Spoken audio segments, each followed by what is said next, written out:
I believe in Frank Walks.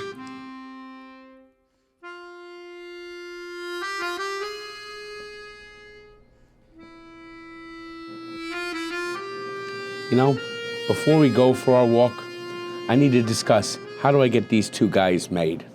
Frankie, ordinarily, they have to kill somebody. But yeah, luckily right now, Omerta's got welcome to the family coffee. So you can bypass that, maybe get these guys drinking the right coffee. You know what I mean? Omerta, code of silence. shh, coffee and cigars. That's right. Where'd you find these two? I don't know, I just stumbled upon them. I don't say nothing about you, but these guys... And the sunglasses are good too. Yeah, you gotta tighten them up. I feel like you're right on 'em. This guy's got aviators, this guy's got orange sunglasses. Madonna mia. I'm ready to run New York. Good for you. Start with New Jersey first. Don't get too big. Start with Staten Island. Start with Belleville, will you? You know what I mean? Start with Belleville. So when are we gonna go for this walk? Well, let's get ready to go. All right. Let's go.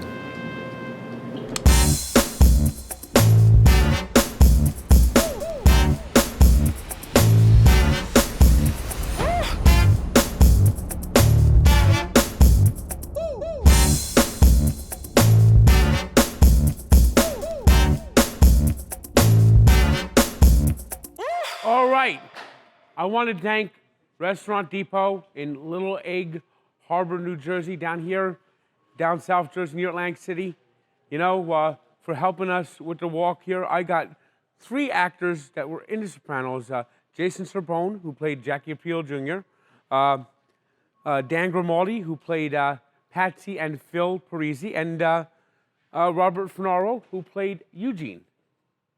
And, well, it almost feels appropriate. We're walking in a warehouse and we're talking about Sopranos. It almost feels like a Sopranos type meeting here. It kind of feels that way.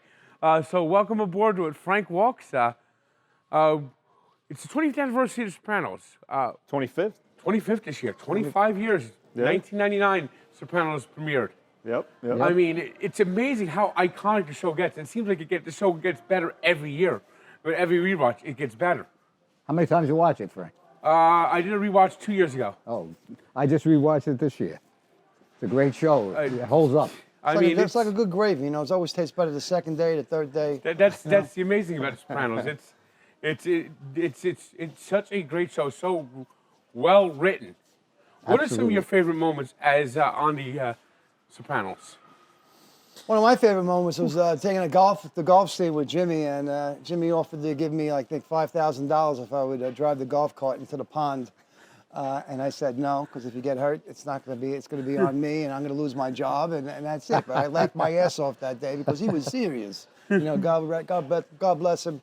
Really thankful for him and everything that he did for every one of us. So that was one of my favorite funny moments. Yeah.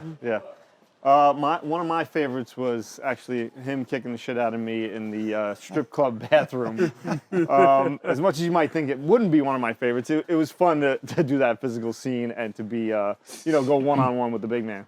And my favorite moment also was with Jimmy, and was when Patsy had to pledge allegiance to Tony, and had to give up the grief. That was actually my favorite scene and my favorite moment. And the time where I kept blowing a line and he kept laughing at me. And I kept telling him, stop laughing, because how am I going to remember my line? I remember, of course, my favorite scene, one of my favorite scenes in the whole series was involving Patsy there when he had confronted Gloria Trillo. And it was kind of a day like today where it's rainy and nasty outside. You can see outside the car, and he just looks at her and says, I'll be the last face you see. There won't be any cinematic.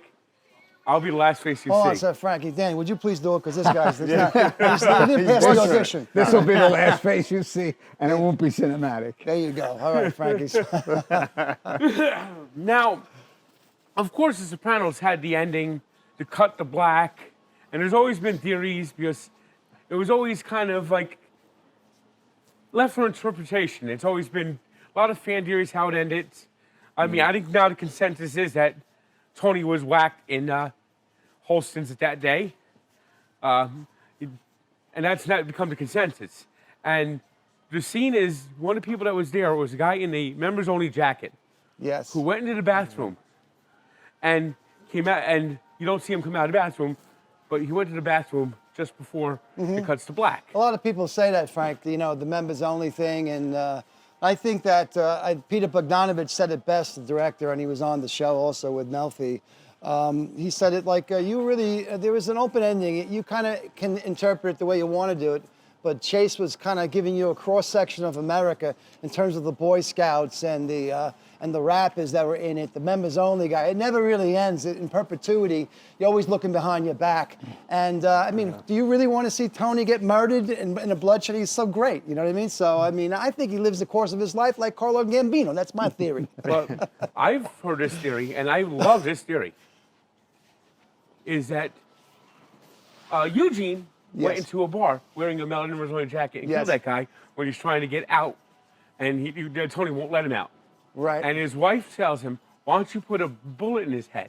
Yes. And of course, that was your last episode. Yes. You end up hanging yourself at the end of the episode. My theory is, and I've seen this theory, and I heard the theory, and I think it's the greatest theory I've ever heard about how the show ended.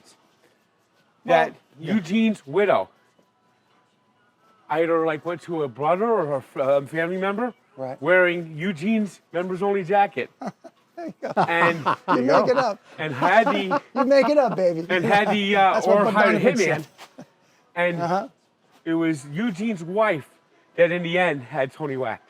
It's a theory, you know. I think that's like one of the greatest fan theories. Can I come back in a flashback of that? Just so I can have more work? You think he was killed? Yes. Is that your okay? Yeah, well, I think the hints were there.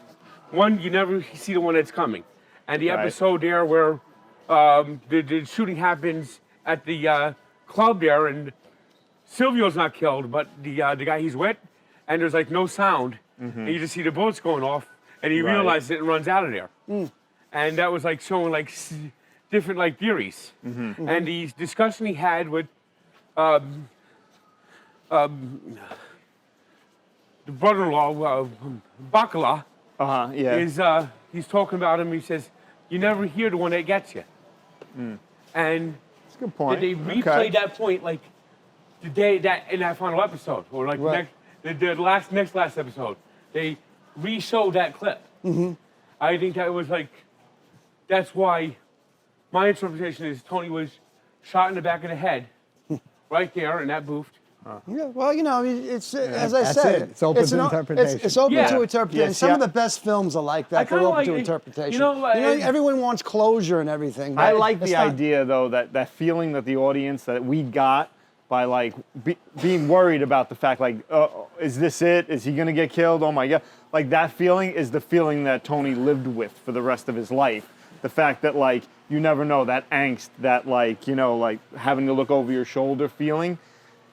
To me, I like that idea as the end. But a lot of people think the philosophy that Chase first said, which he's changed along the way, is that they go on living and we're not just watching them. That's all. Right. That's a good point. I mean, but I kind of like the open ending that you could you could make like your own ending. Yeah. Oh, absolutely. If you think of it, I think when it first happened, people really hated it. But I think over the years since it's happened, and people have gone to see it grow, that, hey, you know, it makes sense. You could interpret it however you want. Well, you think I don't call too much art in TV, but art is in the eye of the beholder, and that's what he did. He made it art.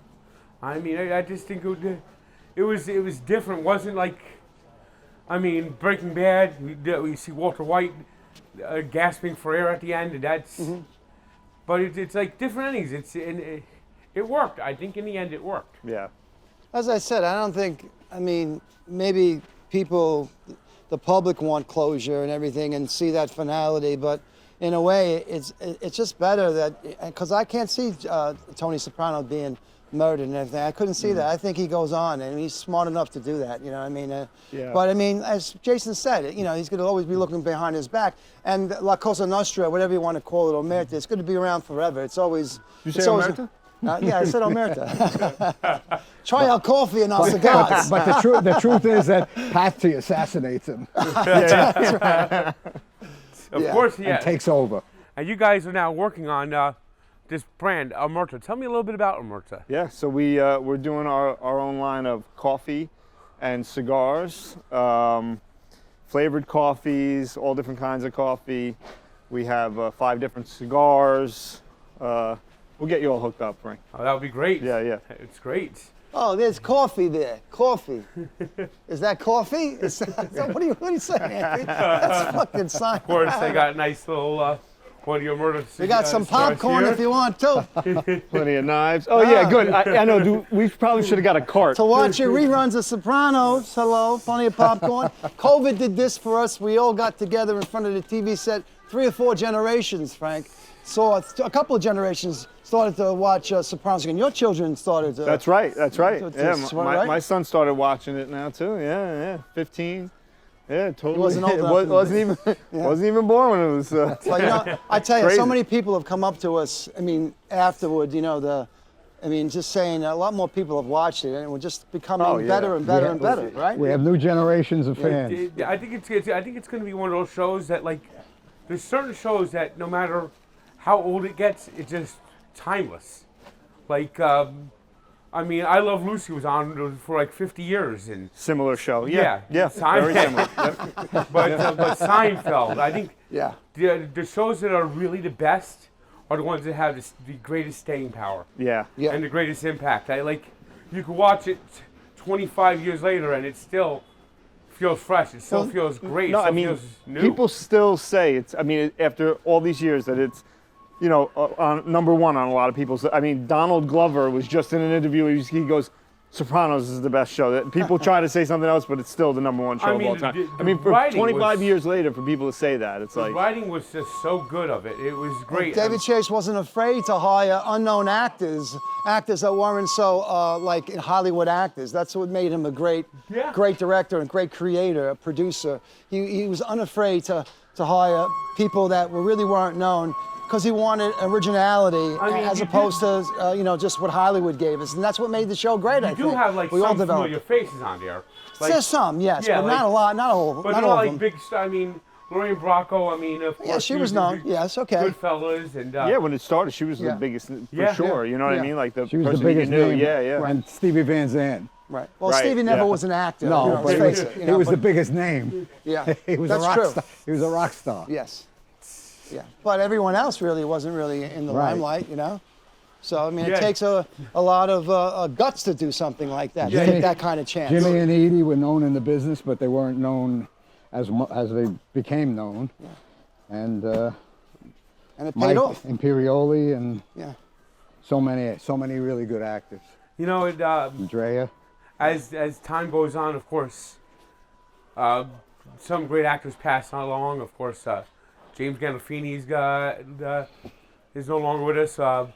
Tony Sirico, Paulie Walnuts, who, by the way, I think for all the people on there, I think Paulie Walnuts might have been the best character. Just like all his like eccentricities, his like superstition. His, He's hilarious. I Yeah. mean, he was just. There's always something with him. It's just like crazy with him. Well, Tony really lived the life, so I mean, Yeah, so he was a That's bit, the crazy thing about it. so he was really a great actor, and I loved his work. You know, I really loved him. Miss him too. Great guy. Yeah. You know. Now, what were some of your guys' Oh, more experience? popcorn. Yeah, get that again. What was some of your guys' experience prior to The Sopranos? Well, Frank, you had mentioned something I worked on. Yeah, I know. Jason here was a child actor and was in the music video Susan Vega's "My Name Is Luca," which was an award-winning music video. But for some reason, when I was in middle school, you know how stupid middle school kids are. Yeah. Just thought that was the funniest video ever. You think it was bad for you? I was in middle school too at the time, and was in the video. So yeah. Well, I think we all did all the New York episodic TV shows, and I saw. I starred in looking a at- film called Don't Go in the House in 1980, and Yeah, that was a big I film. was, Yeah. stage actor, and I did a lot of stage. Still doing stage. I like- started a new play in April, so I was taking a look at the IMDb. It's like every one of you: Law and Order, Law and Order, Law and Order. but I True started- Bloods. That's a New York staple. all the New York Sopranos shows. was my first professional acting TV job or film. I call it film because it was shot like film. But I've done a lot of theater before that, and I did theater. I did a play with James Gandolfini called Streetcar Named Desire, and that's how we met and became friends. And later on, he helped me out and got me an audition for the show, and that's how I got on The Sopranos. Thank God. And I'm going to plug my next play. Okay, It's at plug that play. Intar, I-N-T-A-R, Intar Theater York City? in New York City, off 42nd Broadway. Street? The Feminine Hours. It opens May 10th and closes June 12th, I think. So go to Intar and buy tickets. And I'm going to plug Homemade by Robert Funaro. Try my Big ZT, the first episode. Because that's all I'm doing right now. What do you got there? What? Oh, yeah, I just picked up cannolis. Oh, nice. These are the minis. All right, Frank. Well, it's a good thing Wrap we it left up? it. We already left it gone, so we took Yeah, the so- cannolis. Yeah. We Bag of shells. Omerta actually makes take the cannoli coffee, so flavored coffee. Oh, that sounds like a These good would one. go. Yeah, you got to try that one. This sounds will like go a good great one. with this. We got to find the cannoli cream out. That's probably in the refrigerated section. Thanks for the walk, Frank. Well, it's, We enjoyed it. Yes, Frankie, it's thank great. you. So, Thank you, Frank. Do you guys do any like charity work that you want to talk about? Charity? Yeah, like any like causes. That you want to I talk work. about? I work for community mayors in Brooklyn, and I do several golf tournaments for a lot of pro football players, and constantly doing charity work. I donate to St. Jude's, and I think it's a great cause. I do Yeah, as well. And Make a Wish. There's no one. Make a Wish. I don't think yeah. there's a better charity than St. Jude's, to tell you the truth. And what I love about St. Jude's is, 40 years ago, leukemia was like one of the worst cancers you could get. Mm-hmm. It was like survival rate was like less than 5%. Yeah. Now, 40 years later, and I think a lot of it had to do with the work done by St. Jude's, because it was the most common childhood cancer. Yeah.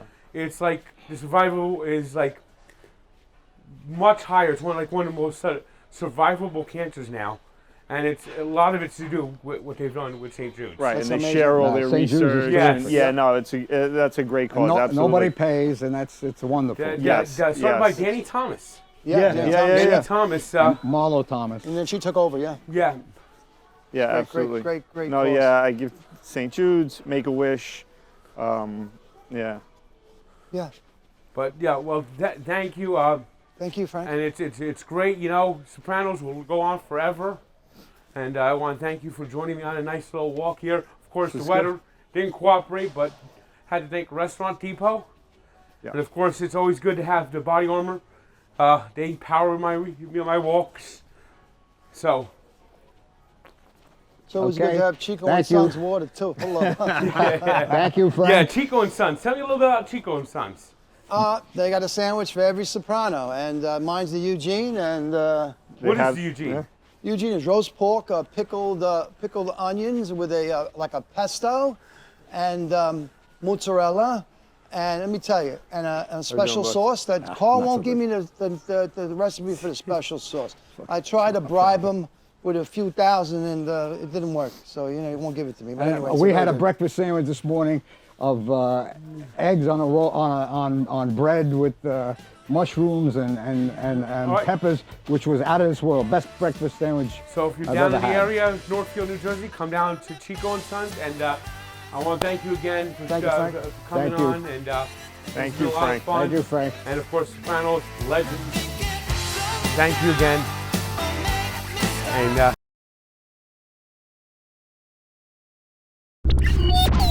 after our walk with Jason, Robert, and Dan, we were told that there's a Italian convention, Paisan Con, in Fairfield, New Jersey. Hey, that's only 25 minutes from where I live, so I had to go. So I got a chance to walk with Federico Castelluccio, who played Furio on The Sopranos. And let's watch that walk and enjoy it as we walk around Fairfield and get more insight into what it's like to be an actor on The Sopranos. thanks to Body Armor and this delicious zero sugar fruit punch. How do we pronounce the last name? Castelluccio. Castelluccio. Yeah, you don't have to say EO at the end. Castelluccio. Castelluccio. Yeah. I'm joined by Federico Castelluccio. Very good. And He got it. He got it.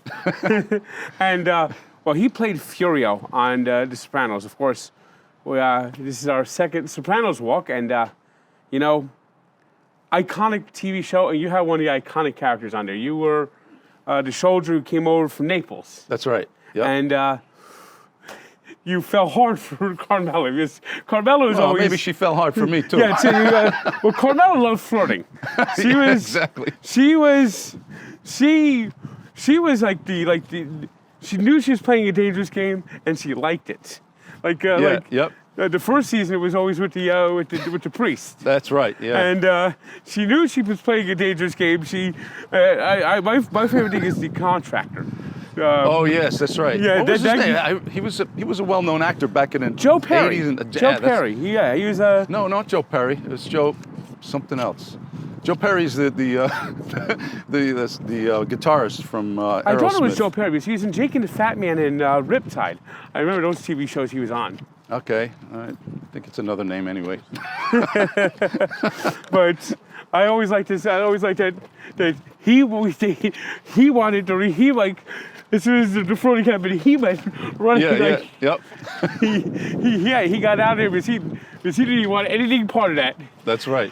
He was smart. He was probably one of the smartest people on that show. It's probably not the greatest thing to get involved with the boss's wife. No, it wasn't.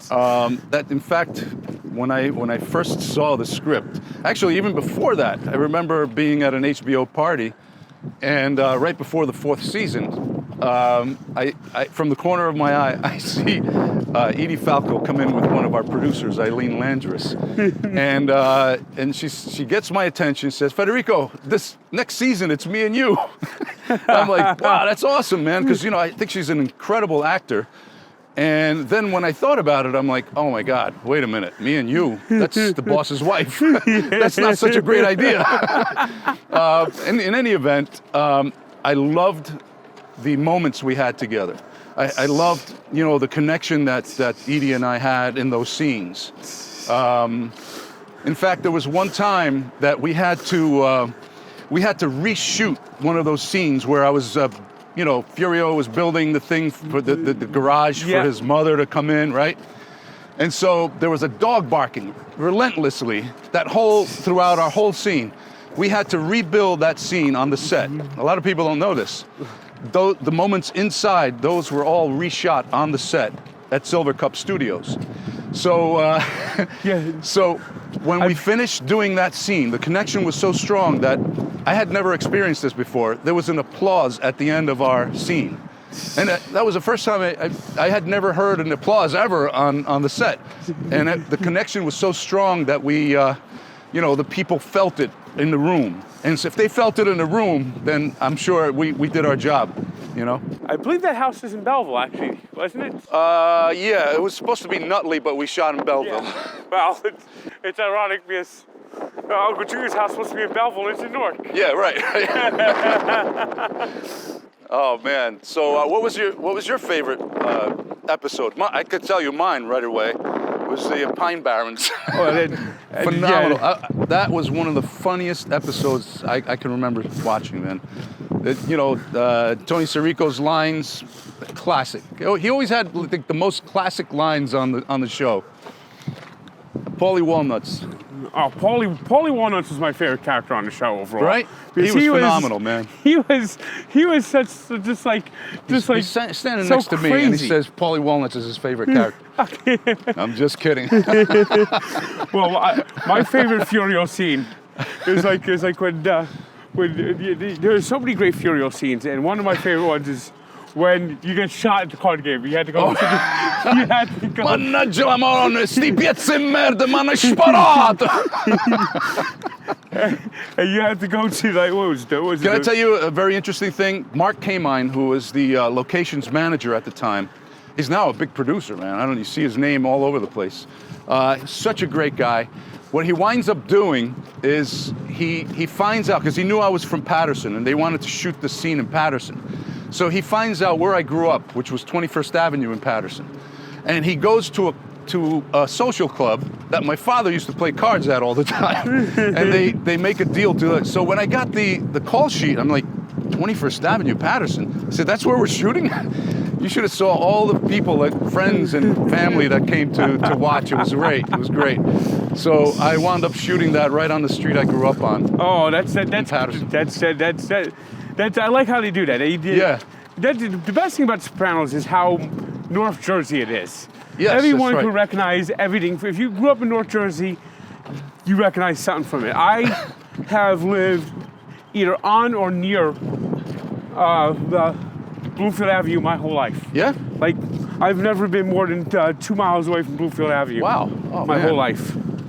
And Yeah. it's like that avenue just means my whole life. I lived a few blocks off of here for 10 years, and I moved a little further into Bloomfield a little bit later. Then I moved into Belleville, and now I'm back over close to Bloomfield Avenue again. It's like it's always been there. You know? Yeah, you could take the man out of New Jersey, but you can't, take New Jersey out of the man, right? My grandmother grew up on 10th Street.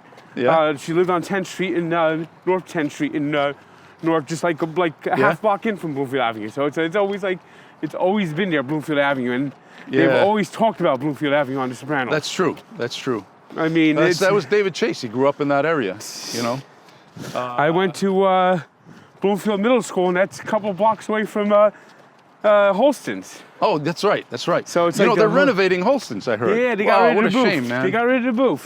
Yeah, they sold it for like 80-something thousand, right? In an auction. I think they made a mistake. So listen, man, I want to know how much weight you lost. Well, I started. My heaviest was 2016. I was over 500. Oh my God. And I got down a little bit. I got down under 400, and then the pandemic put me back over like 425, 430. Oh man. And I started losing weight again. Yeah. And then I was 380 in August. 380. Wow. And now Coming I'm down, 333. man. And That's great. this is the 199th Congratulations. consecutive walk. It's been great.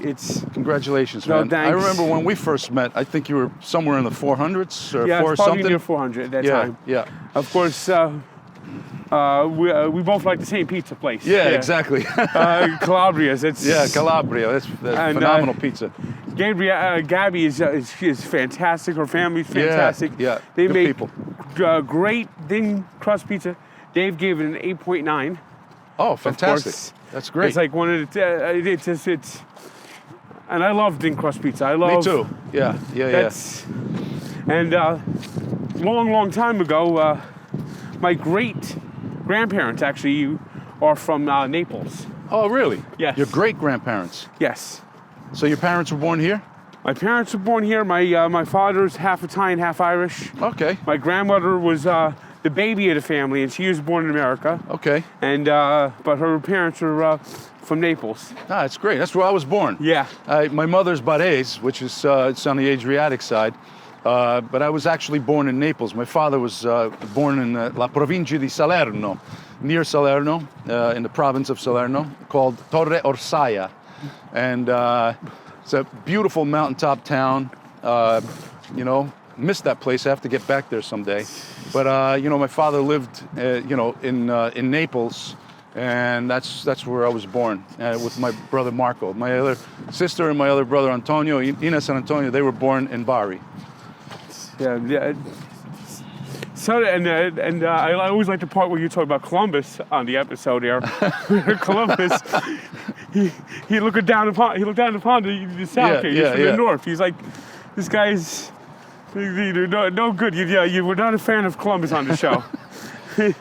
Oh man.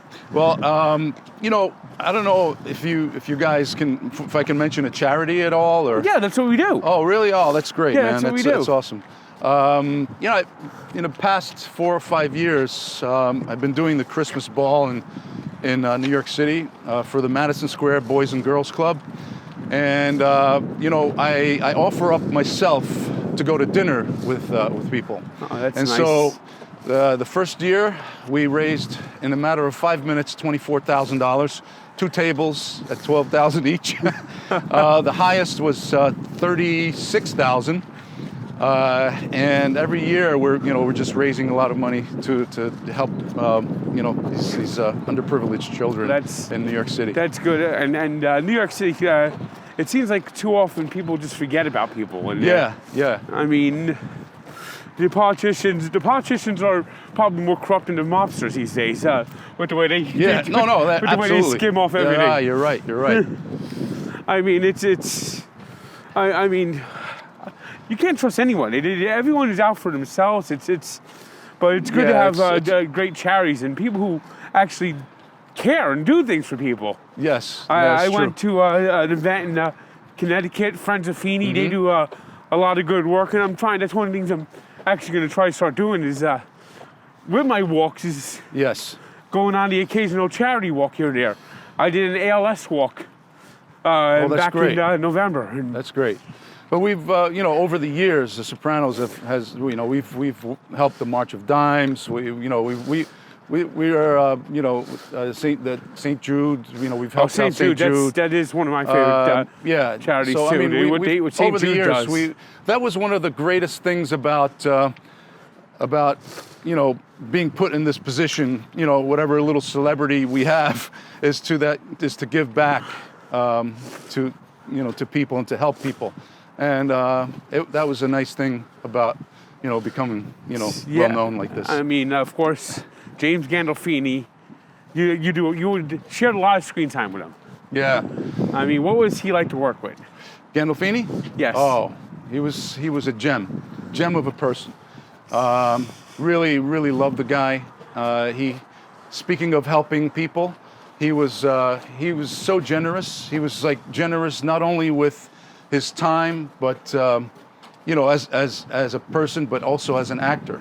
A lot of actors, what they would do is they would, if you have somebody that's a well-known actor, when they turn the camera around, they have somebody else reading. But Jim would always be there for us. He would always be behind the camera, and Every generation, every few years, a new generation discovers it. Yes. And that's what's going to keep the show fresh. And that's very true. Right now, we have a whole contingency of young fans that I never knew. They're like they weren't even born when the show was on. Now they're like 18 and they're discovering it. Yeah. So it's great. And that's going to keep. And that's one of the things that I love most about doing events like this is that we get a chance to meet our fans, and they're very dedicated fans as well. And that's great. Well, thank you for joining. Frank, what a pleasure, man. All right. Keep going, my friend. Yes, Keep going. Yes.